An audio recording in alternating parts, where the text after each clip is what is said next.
नमस्कार, मुंबई के flora fountain इलाके से मैं Sohit Mishra city express show लेकर आपके सामने हाजिर हूं। आज के इस शो में 3 बड़ी खबरों के साथ और भी ऐसे कई खबर हैं जिसे हम आपके सामने पेश करेंगे। पहली खबर महाराष्ट्र से ही होगी, जहां पर लगातार बीजेपी की बी टीम होने का आरोप झेलने वाली AIMIM ने एनसीपी को गठबंधन का प्रस्ताव दिया है, जिसे लेकर अब राजनीति तेज हो गई है।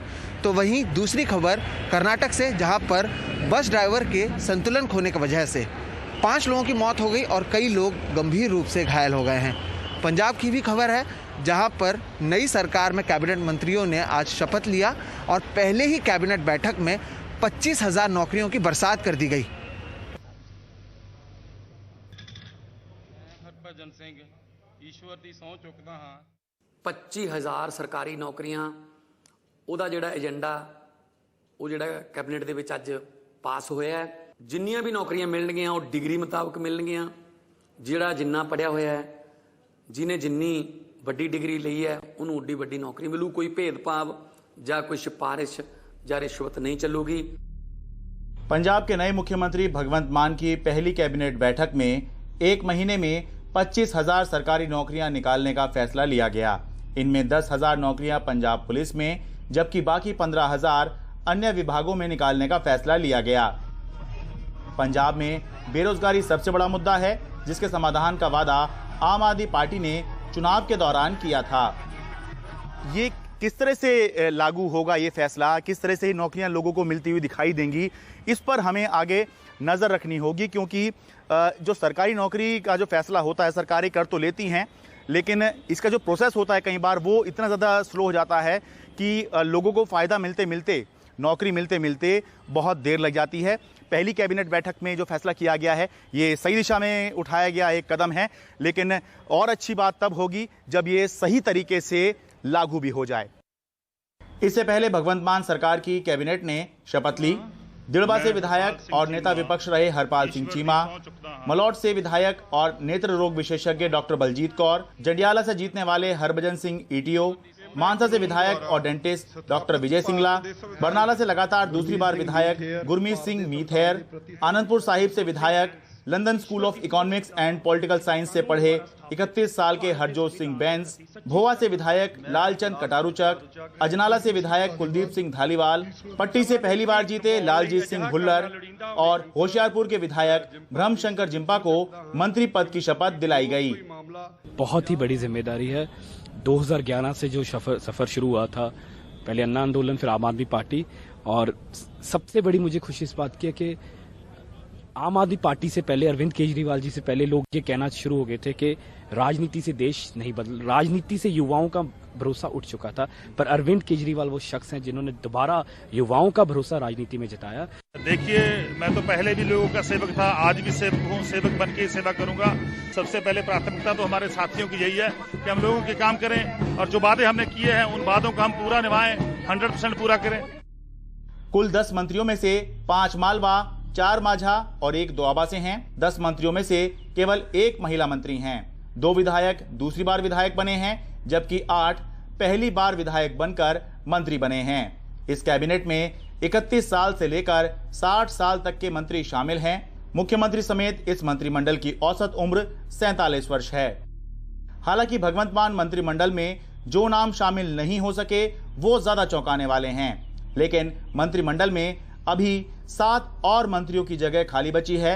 निराश विधायक उसी से उम्मीद लगा रहे हैं। दिल्ली से Sharad Sharma, NDTV India. UP विधानसभा परिषद के लिए बीजेपी ने अपने प्रत्याशियों की लिस्ट जारी कर दी है। इस लिस्ट में कुल 30 नाम शामिल किए गए हैं। विधान पार्षदों की इस लिस्ट में सत्यपाल सैनी, वागिश पाठक, CP चंद, कुंवर महाराज सिंह, डॉक्टर सुधीर गुप्ता, डॉक्टर प्रज्ञा त्रिपाठी और वंदना मोदित वर्मा के नाम प्रमुख रूप से शामिल हैं।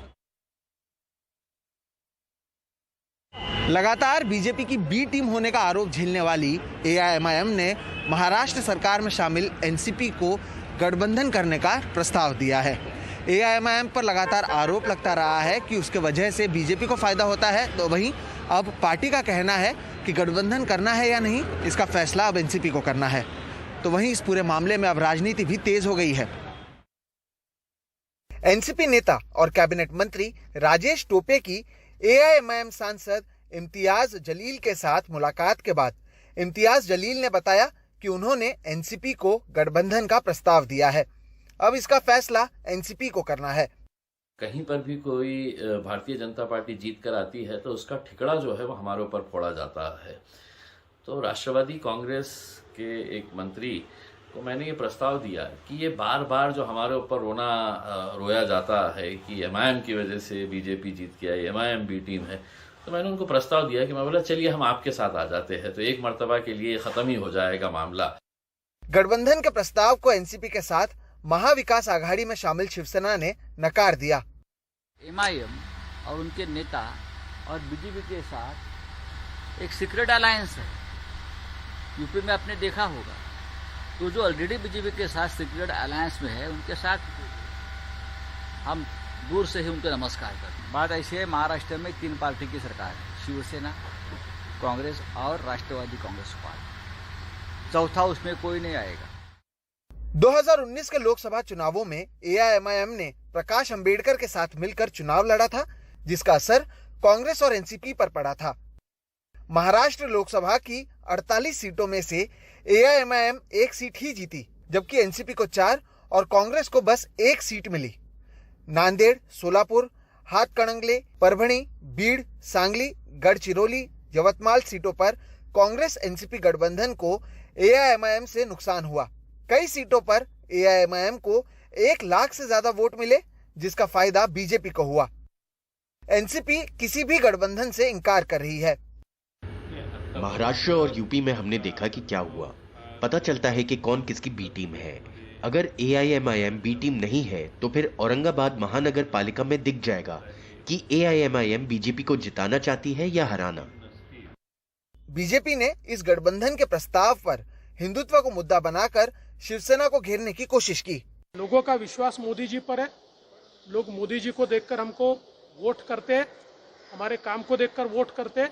ये सारे साथ में आ जाए तो भी फर्क नहीं पड़ता। अब इतना ही देखना है कि शिवसेना और एमआईएम किस प्रकार से साथ में आते हैं।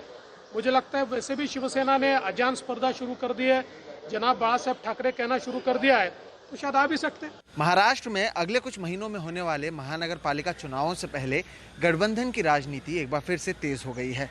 शिवसेना जहां किसी भी कीमत पर AIMIM के साथ नहीं जाना चाहती है, तो वहीं बीजेपी अब हिंदुत्व के मुद्दे पर शिवसेना को घेरने की कोशिश करती दिख रही है।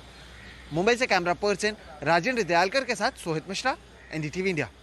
कर्नाटक के तुमकुर में एक भीषण बस हादसे में 5 लोगों की मौत हो गई और 20 से अधिक लोग गंभीर रूप से घायल हो गए।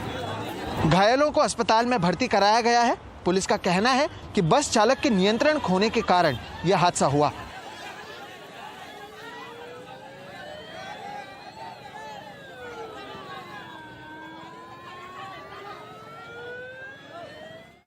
कबड्डी खिलाड़ी संदीप सिंह नंगल की हत्या के मामले में पंजाब पुलिस ने 4 आरोपियों को गिरफ्तार किया है। इसके अलावा पुलिस ने सनोवर ढिल्लों समेत साजिश करने वाले 3 लोगों के खिलाफ मुकदमा दर्ज किया है, जो फिलहाल कनाडा और मलेशिया में रह रहे हैं।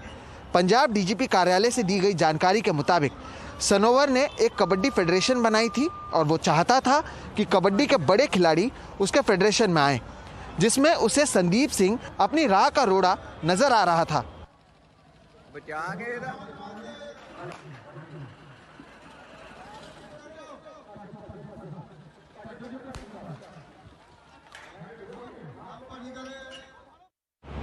पुणे में कसोड़ी गांव की एक कार बनाने वाली फैक्ट्री में भीषण आग लग गई। दमकल विभाग की 6 गाड़ियां आग बुझाने के लिए पहुंची। फायर ब्रिगेड की ओर से दी गई जानकारी के मुताबिक कड़ी मशक्कत के बाद कुछ घंटे में आग पर काबू पा लिया गया। इस घटना में किसी के हताहत होने की खबर सामने नहीं आई है। आग लगने के कारणों की जांच की जा रही है।